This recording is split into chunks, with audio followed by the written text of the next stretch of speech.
বাংলাদেশ বেতার ঢাকা। আজকের নাটক রূপ অরূপ। রচনা গোলাম মোস্তফা শিমুল। প্রযোজনা খায়রুল আলম সবুজ। নাট্যানুষ্ঠান রূপ অরূপ।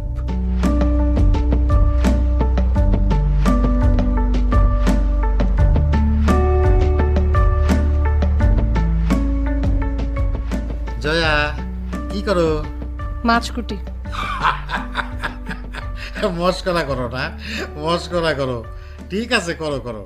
আমার তো কোনো কাম নাই, ঘুরে ফিরে বারবার তোমার কাছে আসি, তাই তুমি বিরক্ত হও না? বিরক্ত হব কেন? আমি অনেক খুশি হই। তোমার মতো এত ভালো হাজবেন্ড কয়টা আছে বলো? আমি মোটেও বিরক্ত হই না। আমি না একটা জিনিস আবিষ্কার করে ফেলেছি। কি আবিষ্কার করেছো? ওই যে পাশের বিতে থাকে না রিয়াজ সাহেব। হ্যাঁ, চিনি তো। ওই যে সুন্দর করে। আরে কিসের সুন্দর, নিজেকে হ্যান্ডসাম হ্যান্ডসাম ভাব দেখায়। হ্যাঁ, চিনেছি তো, রিয়াজ সাহেব। তা কি হয়েছে ওনার? খুব ভাব দেখায়, বুঝছো? তবে ওর ভাব দেখানো এইবার বন্ধ হয়ে যাবে, বুঝছো? হয়েছেটা কি সেটা তো বলবে। আরে ঋণ খেলাবি, ঋণ খেলাবি, বিরাট বড় ঋণ খেলাবি। ব্যাংকের 1500 কোটি টাকা মেরে দিছে। সেই টাকা দিয়ে বড় বড় দামি দামি গাড়িতে চড়ে আর ভাব দেখায়। এইবার ভাব দেখানো বন্ধ হয়ে যাবে। বন্ধ হয়ে যাবে মানে? দুদক আছে না, দুদক, সেই দুদক তার পিছনে লেগে গেছে। ওই যে সেলিম সাহেব আছে না, সেলিম সাহেব ওই যে 10-এর সিটে থাকেন, হ্যাঁ। সেই সেলিম সাহেবের হাতে পায়ে দইরা মোটামুটি কান্নাকাটি অবস্থা। সেলিম সাহেবের এক আত্মীয় নাকি দুদকে আছে, তারে বলতেছে সাহায্য করার জন্য। হ্যাঁ, তাতে তুমি এত খুশি হচ্ছ কেন? আরে বেটা একদম বদ, বুঝছো, আস্ত বদ। আমাকে একদিন বলে কি জানো, এখানে ফ্ল্যাট কিনলেন কিভাবে, চিন্তা করো। ভুল প্রশ্ন তো করেনি, ঠিকই তো করেছে। এত অল্প বেতনে চাকরি করে তো এত দামি ফ্ল্যাট কেনা যায় না। আরে ওই বেটা এত বড় দুর্নীতিবাজ, আর তুই আমার মতো এত ছোটখাটো দুর্নীতির খোঁজ নিতে যাবি কেন, হ্যাঁ? আমিও সিলিম্বারে বলে দিছি যেন কোনো প্রকার সহযোগিতা না করে। তোমার পিছনে দুদক লাগলে সেলিম সাহেব সহযোগিতা করবে তো? অবশ্যই করবে, 100 বার করবে। আরে আমাদের সমিতির আগামী নির্বাচনে আমি প্রেসিডেন্ট প্রার্থী, আর সে হলো জেনারেল সেক্রেটারি প্রার্থী। আমরা তো একই প্যানেলের। কোন সমিতি? এই যে ফ্ল্যাট মালিক সমিতি। এখানে তো মাত্র 26টা ফ্ল্যাট আছে, এখানেও সমিতি লাগবে? হ্যাঁ, লাগবেই তো। এতদিন ছিল সিলেকশন, আর এখন হবে ইলেকশন, মানে নির্বাচন। আচ্ছা হলো, কিন্তু তুমি এসবে কেন জড়াচ্ছ? আরে স্বেচ্ছায় অবসর নিছি। আমি তো এখনো বুড়া হয়ে যাই নাই যে শুধু আল্লাহ বিল্লাহ করে সময় পার করব, তাই জনসেবাটাই বেছে নিলাম আর কি। জনসেবা? হুম, ভালো। কিন্তু রিয়াজ সাহেবকে সাহায্য করাটাও তো জনসেবার মধ্যেই পড়ে, তাই না? আরে দেখ কি যাতা বলো, রিয়াজ সাহেব তো অন্য প্যানেলের লোক। মানে এখানে আবার একাধিক প্যানেলও আছে? হ্যাঁ আছে, থাকবে না কেন? সব জায়গাতেই তো প্রতিযোগিতা আছে। বাহ, ভালো তো। হ্যাঁ ঠিক আছে, আমি একটু নিচে যাই। ওই আমাদের অ্যাপার্টমেন্টের জন্য 3 নম্বর পানির লাইনটা লাগাবো আজকে। 3 নাম্বার পানির লাইন মানে কি? জনসেবা, জনসেবা। এমন ব্যবস্থা করছি এই এলাকার কোনো বাসায় পানি না থাকলেও আমাদের অ্যাপার্টমেন্টে পানি থাকবে। সামনে ভোট, বুঝলা না, একটু জনসেবার দরকার আছে। এই অবৈধ পানির লাইন নিয়ে তোমরা জনসেবা করবা? আরে অত বুঝো না তো, যাই দেখি আবার ওই যে লেবার রাষ্ট্ররা কি দেখি।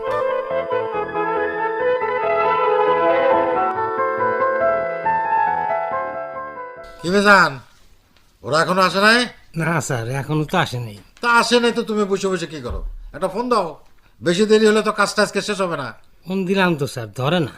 মিজান, তুমি হইলা এই অ্যাপার্টমেন্টের কেয়ারটেকার, মানে পুরা বিল্ডিংটা দেখাশোনার দায়িত্ব তোমার। একবার ফোন দিছো, ধরে নাই তো কি হয়েছে? ফোন দিতেই থাকবা। ওরা টাকা নিছে, আর কাজ করার সময় 2 নম্বরই করলে তো হবে না। আবার ফোন দাও। এই থামো থামো থামো, কই যাও? দরজায় দারোয়ান নাই স্যার, একটু বাইরে গেছে। আমি একটু দরজাটা খুলে দিয়ে আসতেছি। তুমি দরজা খুলতে যেতেছো কেন? হ্যাঁ, তুমি কি দারোয়ান নাকি? তুমি কেয়ারটেকার। না স্যার, নানু স্যার আসছে বোধ হয়। আরে নান্নু হোক আর ঠান্ডু হোক, তোমার যাইতে হবে না। দারোয়ান খুলে দেবে দরজা। তুমি আমার কথা শোনো। স্যার নানু স্যার মাইন্ড করবে স্যার, আমি খুলে দিয়ে আসি স্যার। ওই যে দেখো, দেখছো, হ্যাঁ নিজেই গেট খুলছে, সমস্যা নাই। আরে মেয়ে, ইলেকশনটা যাইতে দাও। প্রেসিডেন্ট হলে দেখবা সব সিধা হয়ে যাবে একদিন। নিজে দরজা খুললে কি হয়, হ্যাঁ? কি ব্যাপার মিজান, এত হর্ন দিচ্ছি, কেউ নাই? আরে নান্নু সাহেব যে, আপনার ব্যবসা কেমন চলতেছে ভাই? এই তো হাবিব ভাই, আপনাদের দোয়া। গতকাল ফ্রান্স থেকে আসলাম। ব্যবসার খবর জানতে চাইলাম, আর আপনি ভ্রমণের খবর দিতেছেন। না মানে ব্যবসার কাজেই গিয়েছিলাম আর কি। বাহ, সুন্দর স্যুট লাগাইছেন। আপনাকে তো আগে কখনো স্যুট পরতে দেখি নাই ভাই। না মানে ফ্রান্সে গিয়েছিলাম তো, ওখান থেকে কিনলাম। অরিজিনাল আরবানি। সুন্দর হয়েছে না ভাই? হ্যাঁ, হয়েছে সুন্দর। ঠিক আছে, সুন্দরই হয়েছে।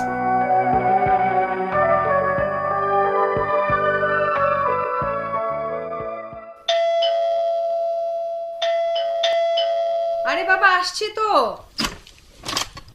এত বেল দেওয়ার কি দরকার? ভেতর থেকে আসতে তো একটু সময় লাগবে। ও, বেল বেশি দিছি তাই না? আচ্ছা, সরি সরি সরি। আসলে মাথায় না আগুন ধরে গেছে। পানির লাইন লাগাতে গিয়ে মাথায় আগুন লাগিয়েছো? আরে ধুত, কিসের পানির লাইন? মিস্ত্রি এখন আসে নাই।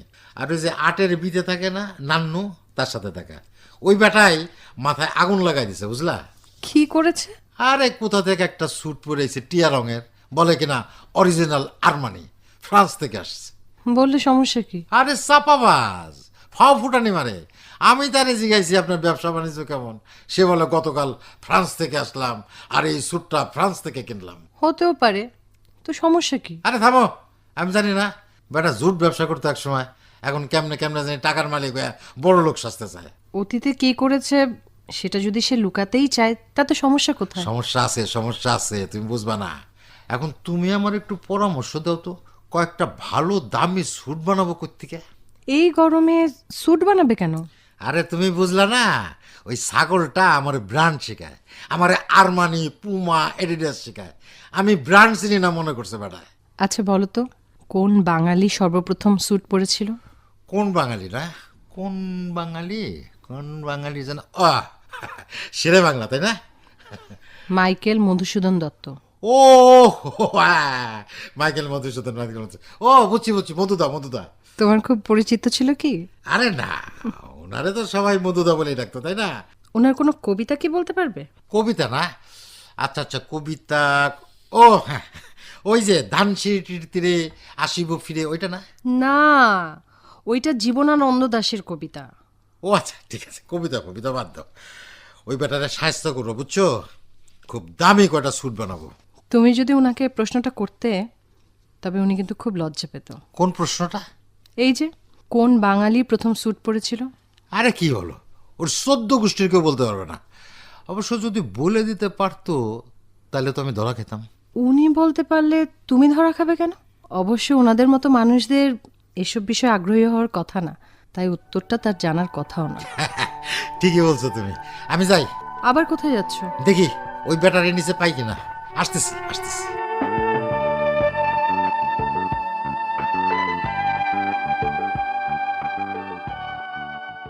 মিজান, মিজান, এদিকে আসো। জি স্যার। কই যাও?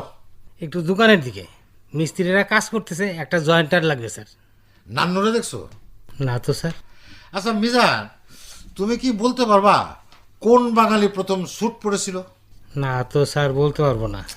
আরে তুমি একটা ইয়াং ছেলে, একটু লেখাপড়া করবা তা না, সাধারণ বিষয়ে একটু জ্ঞান রাখবা, সেটাও রাখো না। স্যার, আপনার মতন জ্ঞানী মানুষ কি আমরা হইতে পারবো কোনোদিন? আচ্ছা ঠিক আছে, এখন বললাম না, তোমার নান্নুর লেগে রেখে দিলাম। হ্যাঁ, আর তুমি নান্নুরে দেখলে এই প্রশ্নটা করবা, বুঝছো? জি আছে স্যার। ঠিক আছে, দেখি মিস্ত্রিরা কি করে। ভবিষ্যতে ফ্ল্যাট মালিক সমিতির প্রেসিডেন্ট হিসেবে দায়িত্বটা আমারই, তাই না? জি স্যার।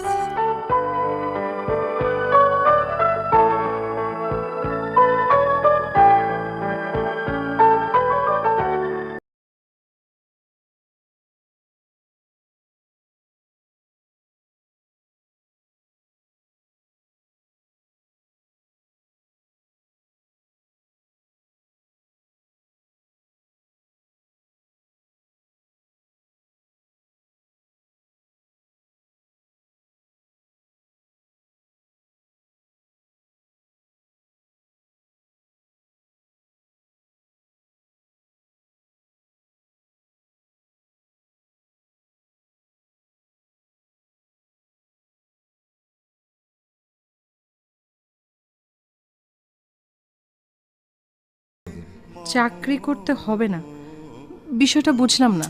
আরে বুঝলা না, আমাদের তো টাকা পয়সার অভাব নাই। নিজের ফ্ল্যাটে থাকি, নিজের গাড়ি বাড়ি, দোকান ভাড়া পাই, নিজের ব্যাংকের ফিক্সড ডিপোজিট থেকে যা আসে, তারপর তো তোমার চাকরি করার কোনো দরকারই হবে না, তাই না? আচ্ছা বুঝলাম, তুমি চাও না যে আমি চাকরি করি, নিজের পায়ে দাঁড়াই। আরে দূর, তুমি সবসময় না উল্টা পাল্টা বোঝো। কে এলো আবার, দেখি কে। দাঁড়াও দাঁড়াও দাঁড়াও, আমি যাচ্ছি। ওই সেলিম ভাইয়ের আসার কথা। কাকে চাই? জয়া আপা আছে আঙ্কেল। এই ছেলে, এই, তুমি কি হ্যাঁ আমার স্ত্রীকে ডাকছো আপা আর আমাকে ডাকছো আঙ্কেল? কে, শুভ এসছো? আসো আসো, ভেতরে এসো। না আপু, কি জন্য ডাকছিলেন বলেন? এ, আমার ল্যাপটপটা না শুধু হ্যাং হয়ে যাচ্ছে, একটু কি দেখে দিতে পারবে? ঠিক আছে আপু। তাহলে তুমি একটু বসো, আমি নিয়ে আসি। তুমি 10-এর সি মনির সাহেবের ছেলে না? জি আঙ্কেল। তাহলে তুমি আমার স্ত্রীকে আপু ডাকছো কেন? আন্টি ডাকবে। জি আচ্ছা, কি ব্যাপার, তুমি এখন ওইখানে দাঁড়িয়ে আছো কেন? বসো। সমস্যা নাই আপু, দেন ল্যাপটপটা দেন, আমি বাসায় গিয়ে চেক করে দেখি। আচ্ছা, এই যে নাও। আরে আস্তে আস্তে আস্তে আস্তে আস্তে পড়ে যাবে তো, সাবধানে নাও। ঠিক আছে, যাও। আমি তাহলে যাই আঙ্কেল, সালাম আলাইকুম। ওয়ালাইকুম আসসালাম। ছেলেটা না একটা বেয়াদব। কি বলো এসব? ও তো ভীষণ ভদ্র ছেলে, কি সুন্দর হ্যান্ডসাম একটা ছেলে। গাধার মতো লম্বা হইলেই হ্যান্ডসাম হয় না। গাধারা খুব লম্বা প্রাণী নাকি? আরে তোমাকে আপু আপু করতেছে আর আমাকে আঙ্কেল আঙ্কেল করতেছে। এই কথা, ঠিক আছে, আমি বলে দেব তোমাকে যেন ভাই বলে ডাকে। না, আমাকে ভাই বলে ডাকতে হবে না, তোমাকে যেন আন্টি বলে ডাকে সেটা বলে দিও। আচ্ছা, বলে দেব। হ্যাঁ হ্যাঁ, বলে দিও। ঠিক আছে, আমি একটু নিচে যাই, একটা ঘূর্ণা দিয়ে আসি। আজকে আবার লিফট সার্ভিসিং কোম্পানির সাথে কথা বলতে হবে তো।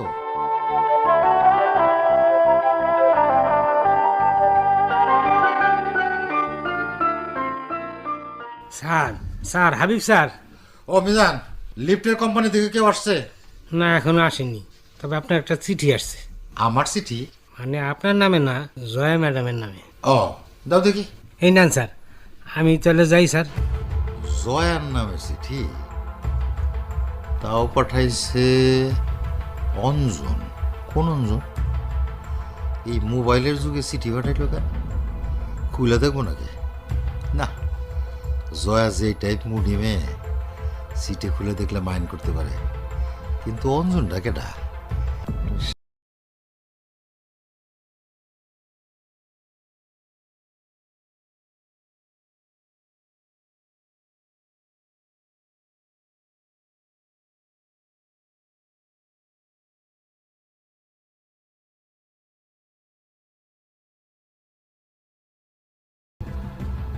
দেখে কি লেখছে? জয়া, তুমি ভালো আছো এইটাই সত্যি সত্যি ভাবতে চাই। যদিও আমার চাওয়ার সাথে প্রাপ্তির কোনো মিল থাকে না, তবু প্রাণ ভরেই আশা করি তুমি ভালো থাকো, ভালো সকল কিছুই তোমার সাথে ঘটুক। জীবনে যা কিছু মঙ্গল তার সবটুকুই তোমার জন্য কামনা করি। হঠাৎ করেই তোমাকে চিঠি লিখছি, যদিও তোমাকে চিঠি লেখাটা হঠাৎ নয়, কারণ আমি প্রতিনিয়ত তোমাকে লিখি, শুধু পোস্ট করা হয় না। তোমাকে লেখা অনেক চিঠি আমার কাছে আছে, যা হয়তো কোনোদিনই তোমার কাছে পৌঁছে দেয়া যাবে না। তবে এই চিঠিটা আমি তোমার কাছে পৌঁছাতে চাই, হয়তো অনেক বড় কোনো কারণ আছে। কারণ আছে? বড় কারণ আছে? কি কারণ? হায় হায়, দেখি বাকিটা একটু পড়ি। লাল কাকু অনেক অসুস্থ, অনেক বুড়ো হয়ে গেছে, আর আমি থাক, আমার কথা নাই বা বললাম, আমার কাছে রেখে যাওয়া তোমার স্মৃতিগুলো আমি বহন করতে পারি না, অনেক ক্লান্ত হয়ে যায়। ক্লান্ত হয়ে যায়? হ্যাঁ হ্যাঁ, কি বলে? হ্যাঁ, আমি আর বয়ে বেড়াতে পারছি না, তাই কিছুটা হালকা হতে ইচ্ছে করে। এই স্মৃতির কারাগার থেকে মুক্তি চাই। হয়তো মুক্ত হব কোনো এক সময়, লাল কাকুর জন্য কষ্ট হয়, আমি না থাকলে এই বুড়ো মানুষটার কেউ থাকবে না।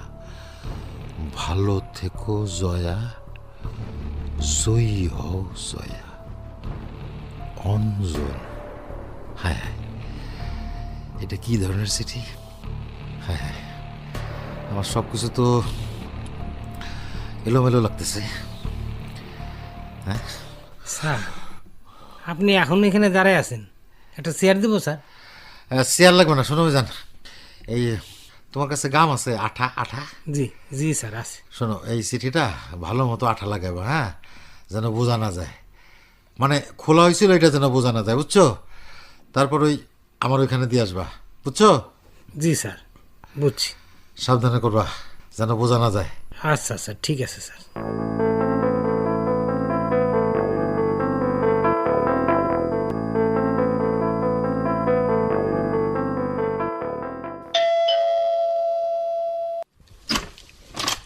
ম্যাডাম আছে?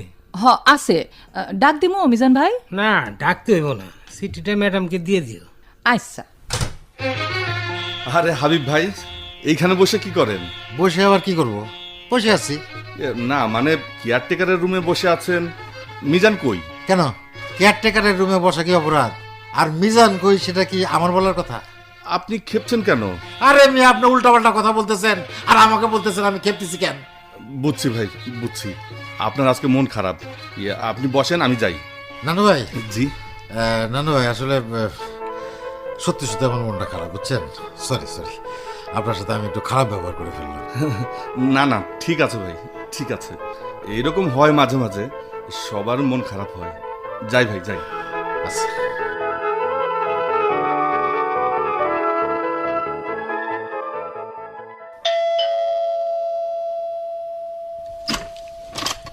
মিনা, তোমার আপা কোথায়? বারান্দায় বসে বই পড়তাছে। ও আচ্ছা, দরজা লাগাও। জয়া, কি করো? দেখছই তো বই পড়ছি। কিছু বলবে? তোমার কি মন খারাপ? না তো, মন খারাপ হবে কেন? না, এমনি জিজ্ঞেস করলাম আর কি।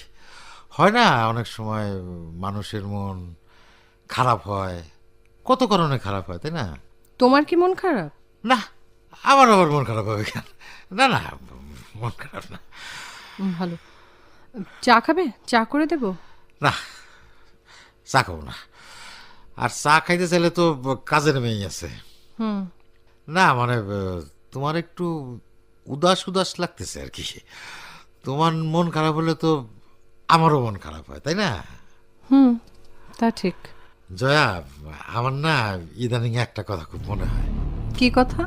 আগের দিনে ভালো ছিল। কোন দিন? ওই যে যখন মোবাইল টোবাইল ছিল না, সবাই সবাই চিঠি লিখতো, তারপর আমরা একটা চিঠি পাইলে সবাইকে জানাইতাম, ওই দিনগুলোর কথা বলতেছি আর কি। হ্যাঁ, এখন আর মানুষ আগের মতো কেউ কাউকে চিঠি লেখে না, অবশ্য ইমেইল কিংবা টেক্সট করে। আরে দেখ, কই হাতের লেখা চিঠি আর কই ইমেইল মেসেজ। হাতের লেখার মধ্যে একটা আবেগ থাকে না, ওইটা কি আর ওইসবে আছে? আবার যে চিঠিটা পায় সে আর তার হাতের লেখাটা দেখে, তাই না? আছে না একটা অন্যরকম ব্যাপার আছে না? এটা অবশ্য ঠিক বলেছ। তুমি বসো, আমি তোমার জন্য কফি বানিয়ে আনি। আরে না না, কিছু লাগবে না। জয়া, আমার মনে হয় কি এই চিঠিপত্রের ব্যাপারটা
কি সুন্দর ঘুমাইতেছে আমার বউ।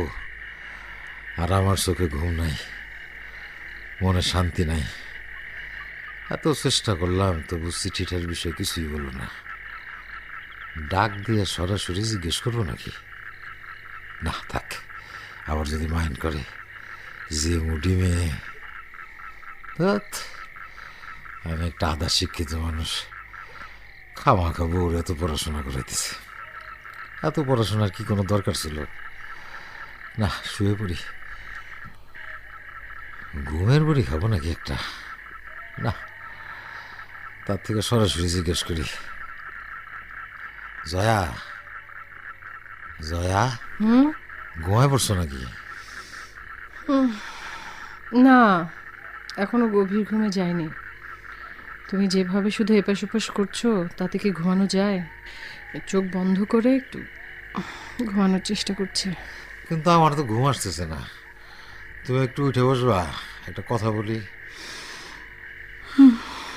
আচ্ছা বলো, তোমার কি শরীর খারাপ করছে? না, শরীর খারাপ করছে না, তবে তবে কি? আজকে দারোয়ান যা বলা বলি করছিল আর কি। কি বলা বলি করছিল? ওই যে আমাকে জিজ্ঞেস করলো, স্যার আপনাদের বাসায় সিরিয়াস কিছু হয়েছে কিনা। কি সিরিয়াস হবে? না মানে মোবাইলের যুগে বাসায় হাতের লেখা চিঠি আসলো, এটা নিয়েই ওরা একটু চিন্তিত। ও আচ্ছা, ওরা চিন্তিত। না তবে অবশ্য আমি বলছি যে সেরকম সিরিয়াস কিছু হলে তো আমি জানতাম। তুমি তো অবশ্যই আমাকে বলতা, তাই না? বলতা না? অবশ্যই বলতাম। হ্যাঁ, সেটাই সেটাই। তাহলে আমি একটু শুয়ে ঘুমাবার চেষ্টা করি, কি বলো? হ্যাঁ, শুয়ে পারো। জয়া, আমার না কেমন যেন লাগতেছে, মানে বুকটার মধ্যে না কেমন কেমন যেন লাগতেছে। কেন, বেশি খারাপ লাগছে? তুমি এটা পারলা জয়া, তুমি এটা পারলা, মানে তুমি এটা পারলা। চিঠিটা তুমি কেন খুলে পড়েছো বলো? চিঠিটা তো তোমার নামে আসেনি, তাই না? আর অন্যের চিঠি খোলা কি তোমার ঠিক হয়েছে? হ্যাঁ, সেজন্য আমি সরি সরি সরি সরি। কিন্তু আমি থাকতে তোমাকে এরকম একটা লাভ লেটার লিখলো, বলো বলো লোকটা কে, বলো বলো। আমি চিনি না। তুমি চেনো না, অথচ তোমাকে লাভ লেটার লিখলো, কি সুন্দর ভাষা দিয়া। হতে পারে, হয়তো আমাদের এই অ্যাপার্টমেন্টে একই নামে অন্য কেউ আছে, কিংবা অ্যাপার্টমেন্ট হওয়ার আগে যারা থাকতো তাদের কারো নাম ছিল, সেরকম কারো নামে হয়তো চিঠিটা আসতে পারে। তাই তো, আমি তো বিষয়টা চিন্তাই করি নাই। হ্যাঁ হ্যাঁ হ্যাঁ, মনে হয় আছে আছে আছে, ওই যে 17C বা 17A মনে আছে। আরে তাই তো বলি, আমি তোমার এত ভালোবাসি, এত লক্ষ্মী একটা মেয়ে তুমি। তুমি তো তোমার স্বামী ছাড়া অন্য কাউকে ভালোবাসতে পারো না, তাই না? কিন্তু তুমি অন্যের নামে আসা চিঠি কেন খুলে পড়েছো? কাজটা তুমি অন্যায় করেছো। হ্যাঁ, আমি অন্যায় করছি, তার জন্য আমি সরি সরি সরি, খুবই সরি। হ্যাঁ, আমার বুক থেকে না বিরাট বড় একটা পাথর নেমে গেল।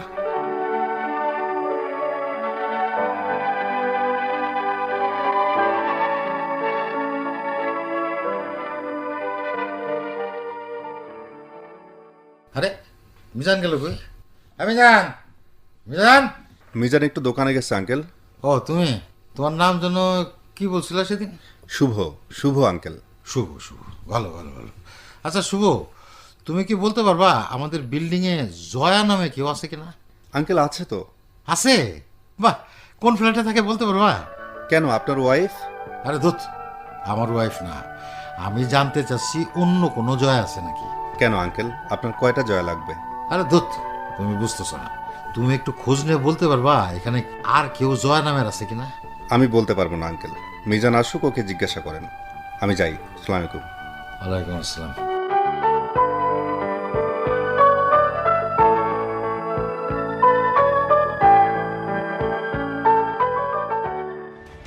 উড়ে যাওয়া ছাদ, তছনছ হয়ে যাওয়া চারদিক। এই নাও গোদাখালী তোমার চা। মোহনপুরের ও, ভয়ঙ্কর আচ্ছা। এই ছবি এখনো আতঙ্কের আরেক নাম। বাহ, ভালো ভালো। তোমার সাথে একটা জরুরি কথা বলার ছিল। জরুরি কথা? আচ্ছা বলো বলো। টেলিভিশনটা একটু বন্ধ করবে? তাহলে কথাটা একটু ভালো মতো আলোচনা করা যেত। ও, খুব জরুরি কথা মনে হচ্ছে।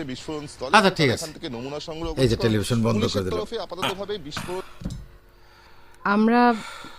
আমরা একটা বাচ্চা দত্তক নেই? কি বলছি, আমরা একটা বাচ্চা অ্যাডাপ্ট করি। আরে দোস্ত, এই তোমার জরুরি কথা। আমি ভাবছি কি নাকি, কেন? এটা জরুরি কথা মনে হচ্ছে না কেন? আমি এত কিছু করে এত টাকা পয়সা কামাচ্ছি, এত সম্পদ করছি কোথাকার কোন এতিম পোলামাইয়ের জন্য? তুমি এভাবে ভাবছো কেন? শিশু তো শিশু, আমরা আমাদের পরিচয় তাকে বড় করে তুলব। আরে দাস, রাখো তো সব বাজে কথা। শোনো, বেশি বেশি করে আল্লাহ খুদা করো, নামাজ পড়ো, ঠিকই আল্লাহ মুখ তুলে তাকাবেন। হ্যাঁ, দাঁড়াও দাঁড়াও দাঁড়াও, ফোনটা ধরি। হ্যাঁ মিজান বলো। স্যার ম্যাডামের নামে একটা চিঠি আসছে। মানে কোথা থেকে দেখো তো, ওই আগের ঠিকানা কেন দেখো তো। জি স্যার, অঞ্জন। আচ্ছা মিজান, মোট কয়টা সিটি আসছে মানে বলতে পারবা? মানে আমারে বলো নাই, তোমার ম্যাডাম রে দিছো, এমন কয়টা সিটি আসছে? জি স্যার, এই তো কয়েকটা দিন আগেও ম্যাডামরা চিঠি দিয়ে আসছি। শোনো, এরপর থেকে যদি কোনো চিঠি আসে তাহলে আর ম্যাডাম রে দিবা না, সব চিঠি আগে আমারে দিবা। আচ্ছা স্যার। ঠিক আছে, ফোন রাখো। এসবের মানে কি? কোন সব? ওই বদ লোকটা কেটা বলো। এটা কি ভাষা? ধুৎ, আমি দুনিয়াদারি বুঝি না মনে করছো? না, আমি কখনো তোমাকে অমন করে ভেবে দেখিনি। কি ভাবছো তুমি? হ্যাঁ, আমার মাথার মধ্যে গোবর? আমি একটা অশিক্ষিত, আমি তৃতীয় শ্রেণীর কর্মচারী হয়ে কষ্ট করে টাকা কামাইছি, আর তুমি আমারে বোকা কাঠা পাইছো না?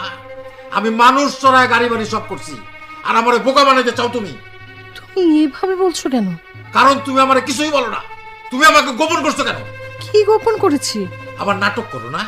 তুমি যদি সৎ হইতা তাহলে সব কথা আমার কাছে স্বীকার করতা। আশ্চর্য, আমি তো কিছুই বুঝতে পারছি না, কি বলবো তোমাকে? এই যে এই লোকটা কেনা যে তোমার লাভ লেটার পাঠায়, সেসব আমি জানতে চাই। আমি তো বলেছি আমি চিনি না। না, এটা একদম মিথ্যা কথা।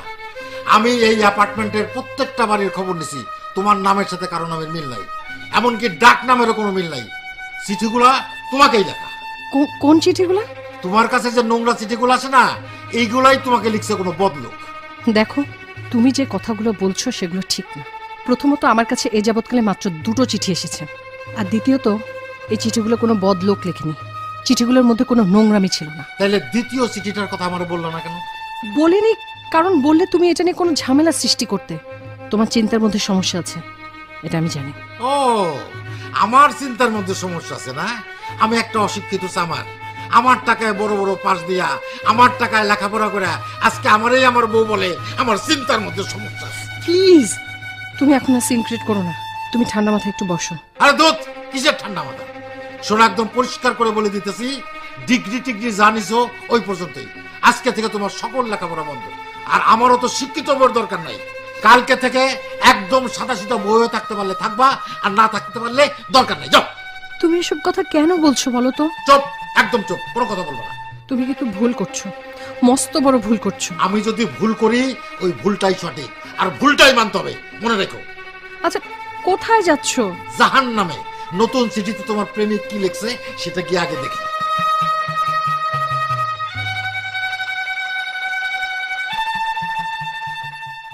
আমি জানাই, কই দেখি কি চিঠি আসছে দেখি। এই লন স্যার। হ্যাঁ, জন নামই তো আসছে, কিন্তু প্রেরক দেখতেছি মন্তাসির অ্যাডভোকেট। হ্যাঁ হ্যাঁ, এই বেটা আবার কেটা?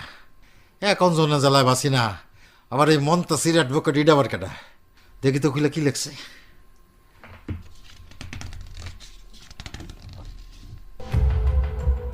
আরে, এটা তো উকিলের চিঠি। শামিমা নাসরিন জয়া, পিতা মোহাম্মদ কাউসার, স্থায়ী ঠিকানা নওগাঁ মহাদেবপুর কলেজপাড়া। আপনাকে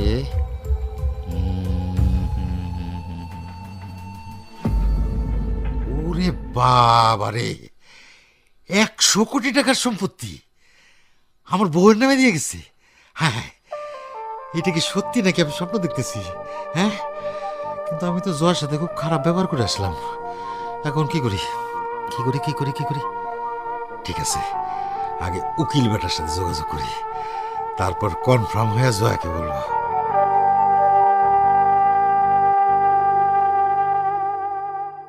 উকিল সাহেব, আমি জয়া ম্যাডামের আত্মীয়। জয়া ম্যাডাম? কোন জয়া ম্যাডাম? আরে এই যে চিঠিটা আপনি পাঠাইছেন, সেই শামিমা নাসরিন জয়ার আত্মীয় আমি। ও আচ্ছা আচ্ছা আচ্ছা, কিন্তু আপনি চেম্বারে না গিয়ে বাসায় এসেছেন কেন? আসলে আপনার চেম্বারে গিয়েছিলাম, ওখানে শুনলাম আজ আপনি চেম্বারে যাবেন না, তাই বাসায় চলে যাই ভাবলাম। জয়া ম্যাডামকে নিয়ে একবার আমার চেম্বারে আসবেন, আর ওনাকে নিয়ে একবার ওই অঞ্জন সাহেবের বাসাতে যেতে হবে। কেন কেন? আরে ওনার বড় কাকু তো এখনো বেঁচে আছে। উনি তাকে দেখে যদি নিশ্চিত করেন এই জয়াই সেই জয়া, তবেই সম্পত্তিটা ট্রান্সফার হয়ে যাবে। ও, উনি কি জয়া ম্যাডামকে চেনেন? অনেক আগে থেকেই চেনেন। এতদিন পরে চিনতে পারবে তো? সেটার সম্ভাবনা খুব কম, বয়স হয়েছে, এখন তেমন ভালো করে চোখেও দেখেন না। তবে কথাবার্তা বললে তো চিনে ফেলার কথা, তাই না? হ্যাঁ, তা তো নিশ্চয় নিশ্চয়। উকিল সাহেব, জি। এই যে এইখানে 1050 টাকা আছে, রাখেন আপনি ফিস। আহা, এখনই ফিস কেন? আর আমার ফিস তো এত টাকা না। আরে রাখেন রাখেন, মিষ্টি খায়েন। মিষ্টি? মিষ্টি খেতে তো এত টাকা লাগে না। আরে রাখেন তো, আহা, রাখেন রাখেন।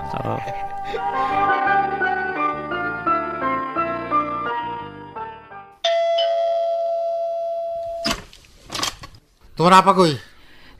আফা তো বেডরুমে বই পড়ে। বই বই আর বই।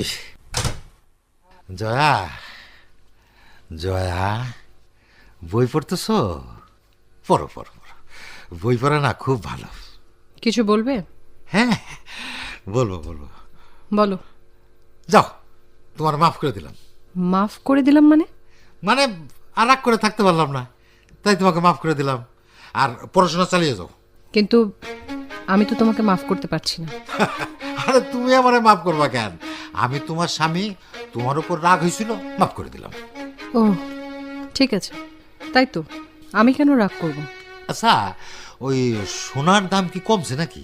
জানি না। চলো, আজকে আমি তোমাকে একটা স্বর্ণের হার কিনে দিতে চাই। হঠাৎ? কারণ আছে, কারণ আছে জয়া, অনেক বড় কারণ আছে। কি? ও, কারণ থাকলে ভালো। আচ্ছা, তুমি সব সময় এমন করে গম্ভীর হয়ে কথা বলো কেন? ও তাই, ঠিক আছে, ভুল হয়ে গেছে, আর গম্ভীর হয়ে থাকবো না। আচ্ছা ঠিক আছে ঠিক আছে, আসলে সেদিন ভুলটা আমারই হয়েছিল, আমি সরি। হ্যাঁ, তুমি আমারে মাফ করে দাও, মাফ করে দাও। ঠিক আছে, মাফ করে দিলাম। তুমি যা বলবে তাই হোক। আমি যা বলবো তুমি তাই করবা?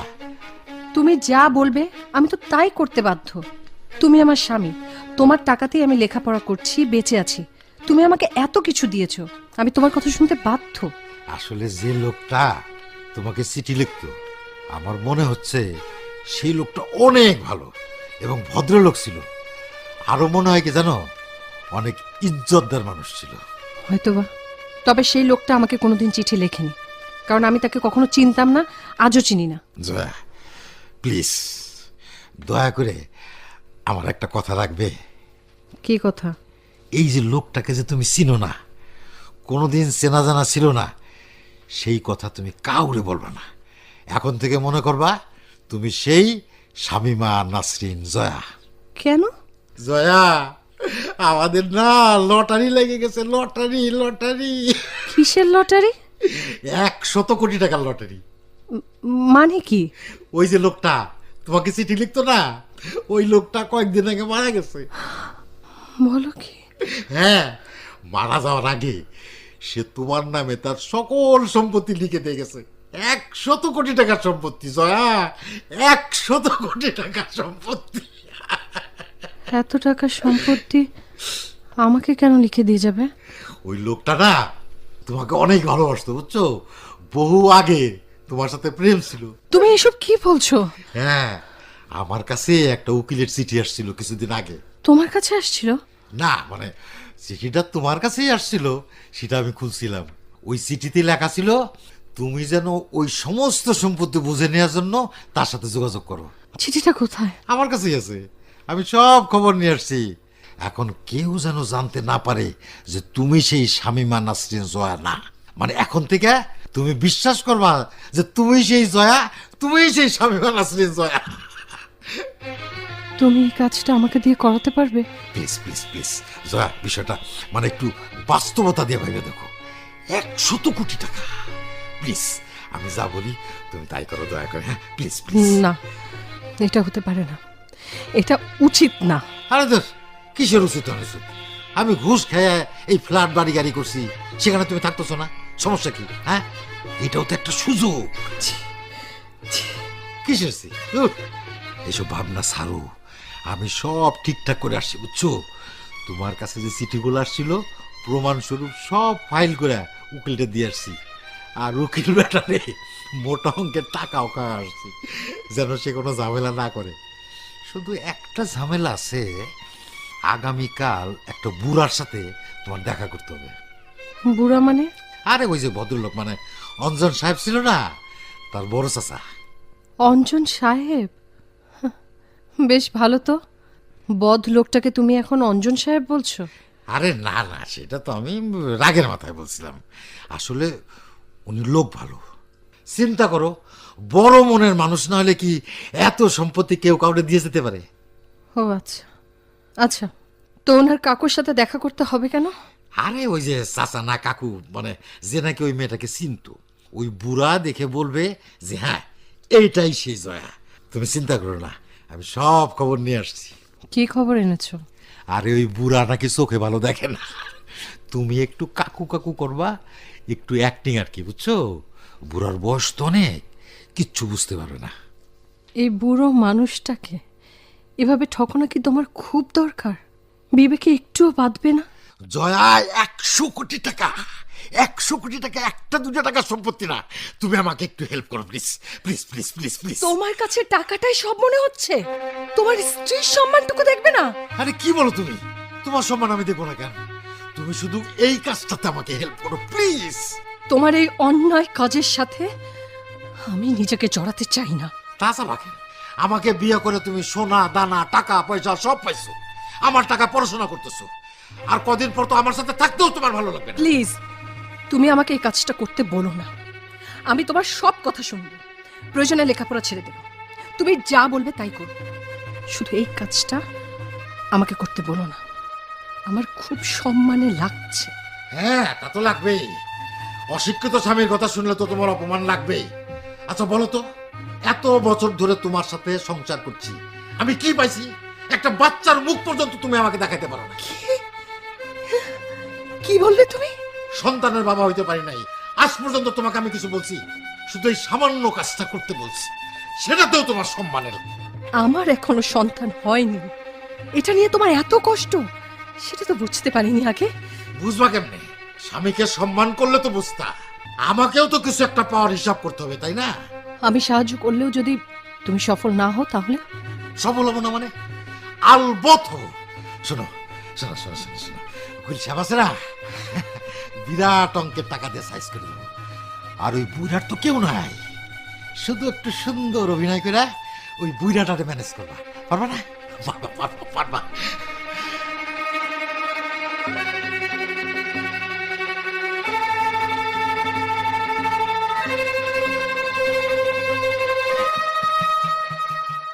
উকিল সাহেব, অনেকক্ষণ ধরে তো বসে আছি, আর কত? এ বুড়ো মানুষ গোসল করছে, একটু সময় তো লাগবেই। না তা বুঝলাম, কিন্তু অনেকক্ষণই তো হলো, একটু ভেতরে গিয়ে দেখবেন নাকি? ওই তো চলে এসছেন। কে? উকিল আসছো? জি কাকু, এসছি, আর ওনাদেরও সাথে করে নিয়ে এসছি। উকিল সাহেব একটু সরে না, আমি কাকুর একটু সালাম করি। আমিটা কে? আমি হাবিব, ওই যে জয়া ম্যাডাম আছে না, শামিমা নাসরিন জয়া, ওই জয়া ম্যাডামের আত্মীয়। কাকা বাবু, জয়া ম্যাডাম এসছেন। ও কোথায়? ওই যে আপনার ডান দিকে বসা। কই রে মা? জয়া জয়া, সালাম করো সালাম করো। না, ঠিক আছে ঠিক আছে, সালাম করতে হবে না। লালজিটু, তুমি ভালো আছো? ভালো থাকি কি করে বল? আমার অঞ্জনটা অভিমান করে চলে গেল। তুমি তুমি অনেক বুড়ো হয়ে গেছো। হ্যাঁ, আমাকে তো অনেক দিন ধরে কেউ আর আদর যত্ন করে না, তাই। কাকা বাবু, একটু ভালো মতো দেখেন তো, ইনি জয়া ম্যাডাম কিনা। হ্যাঁ, আমি আমার মার গলা শুনে বুঝতে পেরেছি। দেখার আর দরকার নেই, কাকাবাবু, আপনি কি বুঝতে পারছেন? প্রায় 100 কোটি টাকার সম্পত্তি। সে দাম তো তোমার কাছে, আমি এই দাম শুনে কি করব? রাইট কাকাবাবু, কাকাবাবু ঠিকই চিনেছে। উকিল সাহেব, আপনি একটু কম কথা বললে হবে। কাকাবাবু, একটু ভেবে চিন্তে দেখে শুনে তারপরে সিদ্ধান্ত নিতে হয়। উকিল সাহেব কি বলেন এসব? ধুর। আহ উকিল, অত বুদ্ধি খাটিও না তো। কাগজপত্র নিয়ে কাল এসো, আমি সব সই করে দেব। রাইট রাইট রাইট রাইট, শুভ কাজে দেরি কিসের? তা ঠিক। আমি কতদিন পরে আমার কনক চাপাকে দেখলাম। কি কাকাবাবু, কি বলছেন? আপনি তো চোখে ভালো করে দেখেন না। উকিল সাহেব, আমরা মনে হয় একটু নিচে যাই, হ্যাঁ, ওনারা কথা বলো। কাকু, আমরা একটু নিচ থেকে আসি, হ্যাঁ? ঠিক আছে, যাও। আমি আমার মাটার সাথে একটু প্রাণ ভরে কথা বলি। আচ্ছা আচ্ছা আচ্ছা, উকিল সাহেব চলেন চলেন। এদিকে আয় মা, এদিকে আয়। তোকে দেখে অনেক ভালো লাগলো, অনেক ভালো লাগছে। তুমি কি নিশ্চিত আমি তোমার কনক চাপা? হ্যাঁ, নিশ্চয়। আমি ঘরে ঢুকতে যে কনক চাপার গন্ধ পেলাম, আমি ভুল করি কি করে বল?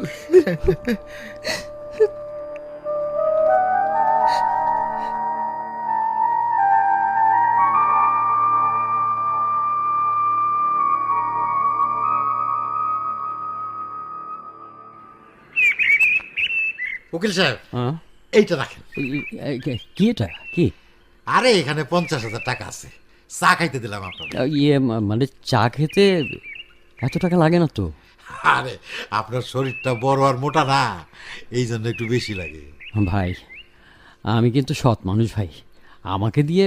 আরে খান খান, সৎ মানুষ কি চা খায় না? এখানে তো চা খাইতে টাকা দিছি, এরপর লাচ্ছি খাইতে টাকা দিব। লাচ্ছি বিরিয়ানি। কি বলছেন স্যার?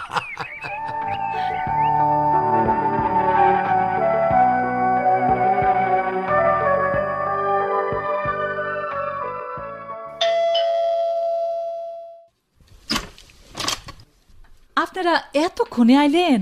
মিনা, তোমারে মিষ্টি খাবো পেট ভইরা। কত কেজি মিষ্টি খাবা বলো? ও আফা, ভাইজান কি কয়? আমি আবার কেজি ধরে মিষ্টি খাইতে পারি নাকি? আচ্ছা, এই নাও 500 টাকা মিষ্টি খাবা। হ্যাঁ, না না না, 500 টাকা না, 500 টাকা না, এই নাও 5,000 টাকার মিষ্টি খাও, যাও। ও আফা, ভাইজানের কি মাথা খারাপ হয়ে গেল নাকি? তোমাকে যখন দিচ্ছে নিয়ে যাও, তোমার ভাগ্যেও কিছু জুটুক। আফা, আমার তো কাম শেষ, আর আপনারাও আইয়া পড়ছেন, আমি তাইলে যাই। ঠিক আছে, যাও। বাহ, যাক, সব কিছুই ভালো ভালো হয়ে গেল। হ্যাঁ হ্যাঁ, তাই। এখন শুধু তুমি আমার নামে সব সম্পত্তি দান করে দিবা, এটা হয়ে গেল ব্যাস। কি বললে? বললাম তোমার নামে তো সম্পত্তি চলে আসছে, এখন তুমি আমাকে আবার আমার নামে দান করে দিবা। মানে কি? আরে তোমার নামে থাকা যেই কথা আর আমার নামে থাকা তো একই কথা, তাই না? আর বিষয় সম্পত্তি তো স্বামীর নামেই থাকা উচিত। ও, তাই না? তুমি তো করতেই চাও না এই কাজটা, আমার জন্যই তো করছো, তাই না? হ্যাঁ, তা ঠিক, তা ঠিক। আচ্ছা, দিয়ে দেব। তুমি কাগজপত্রগুলো রেডি করো, দিয়ে দেব। তুমি না সত্যি একটা লক্ষ্মী মেয়ে। লক্ষ্মী মেয়ে, তাই না?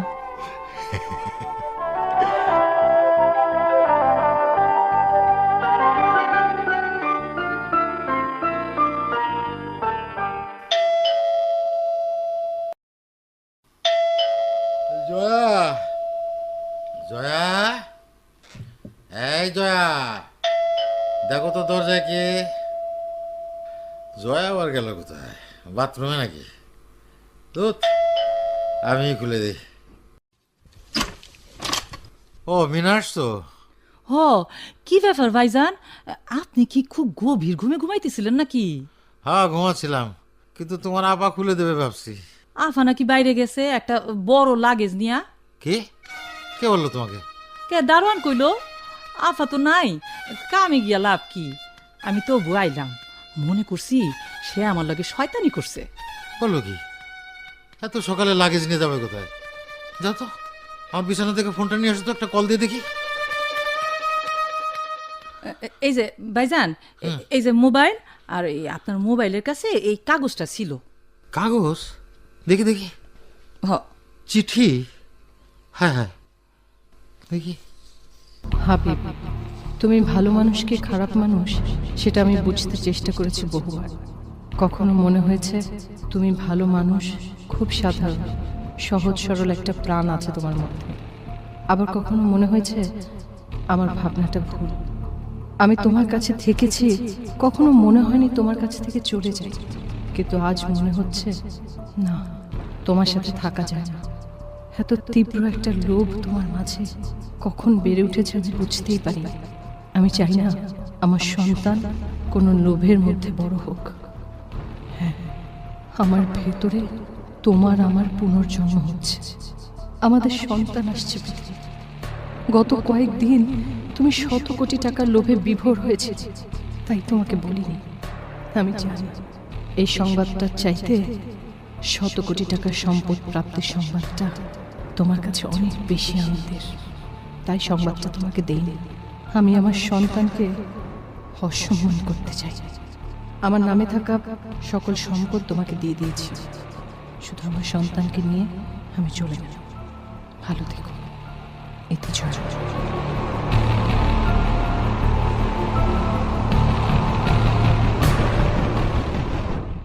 কে কে আসছে এখানে আমার কাছে?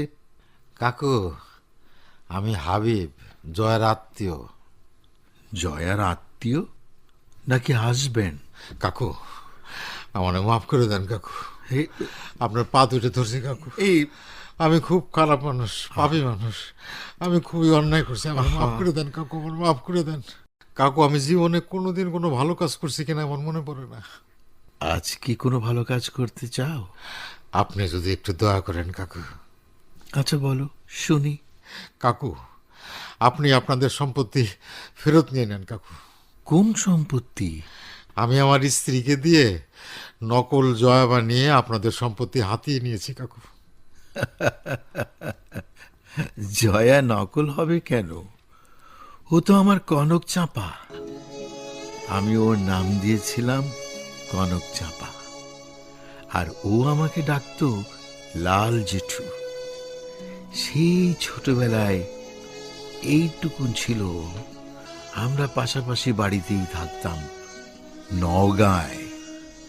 তারপর আমরা চলে এলাম নারায়ণগঞ্জে। অনেক দিন আর ওকে দেখি না। ওর খবর পেতাম অঞ্জনের মুখে। অঞ্জনের সাথে চিঠিতে যোগাযোগ ছিল ওর। আমার খুব ভালোই লাগতো। বিপ্লবী রাজনীতি করেছি তো সারা জীবন, কিন্তু সমাজের কোনো পরিবর্তন করতে পারিনি। ভেবেছিলাম ওরা হয়তো পারবে, কিন্তু ওরাও পারল না। না না কাকু, এই জয়া আপনার সে কনক চাপা না, আমরা আপনাকে ঠকিয়েছি কাকু। ও তো আমার মা। আমি এক সময় অনেক ফর্সা ছিলাম, একেবারে লাল টুকটুকে, তাই ও আমাকে ডাকতো লাল জেঠু। কাকু, কাকু আপনি আমাকে বাঁচান কাকু, এই সম্পত্তির ভার আমি সহ্য করতে পারবো না, আপনি ফেরত নিয়ে নেন। যার সম্পত্তি সেই যখন দিয়ে গেছে, আমি ফেরত নিয়ে কি করব? আচ্ছা, যদি তোমাদের কোনো কাজে নাই লাগে, তবে সেবামূলক কোনো প্রতিষ্ঠানে দান করে দিও। আপনি বুঝতে পারছেন না কাকু, এই সম্পত্তি আমার হাতে আসার পর আমার স্ত্রী আমাকে ছেড়ে চলে গেছে। আমার স্ত্রী 10 বছর পর সন্তান সম্ভব হয়েছে। আমি আমার সেই সন্তানকে হারাচ্ছি। ও, তাহলে তুমি কি করতে চাইছো? আপনার সম্পত্তি ফেরত দিয়ে আমি আমার স্ত্রীর কাছে যাব ক্ষমা চাইতে। ও, সে কি তোমাকে ক্ষমা করবে? জানি না কাকু, তবে আমি ওকে খুব ভালোবাসি কাকু। সে এখন কোথায়? জানি না, আমি জানি না কাকু, তবে আমি তাকে খুঁজবো, খুঁজে বের করব। কনক, কনক। জেঠু, আমি এখানে। আমি তোমাদের সব কথাই পর্দার আড়াল থেকে শুনেছি। জয়া, জয়া তুমি এখানে? জয়া, আমি কিচ্ছু চাই না, আমার কিচ্ছু দরকার নাই, শুধু তুমি আমাকে ছেড়ে যেও না প্লিজ, প্লিজ ছেড়ে যেও না। আমি আমি তোমাকে একটা মিথ্যে কথা বলেছি। কি মিথ্যে? আমি সেই জয়া, লাল জেঠুর কনক চাপা। মানে? হ্যাঁ, এটাই সত্য। আমি অঞ্জনকে ভালোবাসতাম। আমার বাবা মা জোর করে তোমার সাথে আমার বিয়ে দিয়ে দেয়। জয়া, কে কাকে ভালোবাসতো কিছু জানার দরকার নেই, শুধু আমি জানি আমি তোমাকে ভালোবাসি। জয়া, শুধু তুমি আমাকে ছেড়ে যেও না, তোমাকে ছাড়া আমি বাঁচতে পারবো না। জয়া, আমি জানি, আমি জানি। তোমার কাছ থেকে চলে আসার পর আমি তোমাকে অনেক অনুভব করেছি। ভুল আমারও অনেক হয়েছে। আমারও উচিত ছিল তোমাকে সবকিছু খুলে বলার। না না না না জয়া, তোমার কোনো ভুল হয় নাই। তুমি অনেক ভালো মানুষ। আমাদের সন্তানকে তোমার আদর্শে গড়ে তুলব, তোমার মতো করে গড়ে তুলব। আমাদের সন্তানকে যেন আমার মতো অসৎ মানুষ হতে না হয়, তার জন্য সব করব। আর একটা কথা, যদি আমার পুত্র সন্তান হয়, আমি ওর নাম রাখবো অঞ্জন।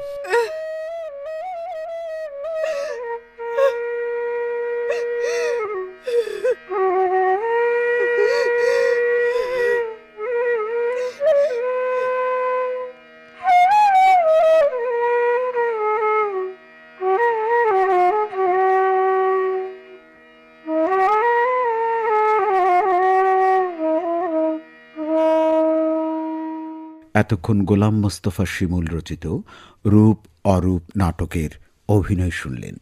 এতে বিভিন্ন চরিত্রে অভিনয় করেছেন লাল জেঠু জিয়াউল হাসান, উকিল সোলাইমান খোকা, শুভ মোহাম্মদ আবুল কালাম আজাদ, মিনা শায়লা কবির, মিজান সৈয়দ মোশাররফ, নান্নু মোহাম্মদ সাজ্জাদুর রহমান, হাবিব এবং জয়ার চরিত্রে অভিনয় করেছেন ফজলুর রহমান বাবু ও নাহিদা শারমিন। শব্দগ্রহণ ও সম্পাদনায় মোহাম্মদ লিয়াকত হোসেন। রূপ অরূপ নাটকটি প্রযোজনা করলেন খায়রুল আলম সবুজ।